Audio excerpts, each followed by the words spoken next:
जब फिरौन ने शादी करने का इरादा किया तो उसने मिस्र की सबसे सुंदर, पवित्र और नेक लड़की हजरत आसिया को चुन लिया। वह रियान बिन वलीद की पोती थी, वही राजा जो हजरत यूसुफ अलैहिस्सलाम के समय में ईमान ला चुका था। हजरत आसिया के माता पिता ने फिरौन का प्रस्ताव ठुकरा दिया, लेकिन फिरौन ने धमकी देकर जबरदस्ती शादी कर ली। अल्लाह ने अपनी कुदरत से हजरत आसिया को फिरौन की बुराई से महफूज रखा। रिवायतों में आता है कि शादी की पहली रात ही फिरौन नामर्द हो गया और सारी जिंदगी उनके करीब न आ सका।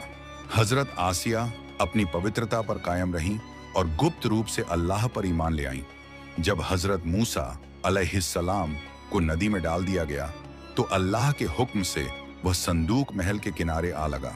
हजरत आसिया ने मूसा को देखा तो उनसे दिल लगा लिया और फिरौन से कहा, यह मेरी और तुम्हारी आंखों की ठंडक है, इसे मत मारो। इस तरह मूसा अलैहिस्सलाम फिरौन के घर में हजरत आसिया की मोहब्बत और हिफाजत में पले बढ़े। हजरत आसिया ने ईमान पर डटे रहकर मिसाल पेश की, यहां तक कि फिरौन ने उन्हें सख्त यातनाएं दी, मगर वह शहीद हो गईं। अल्लाह ने कुरान में उनका जिक्र हमेशा के लिए मोमिन औरतों के लिए मिसाल बना दिया।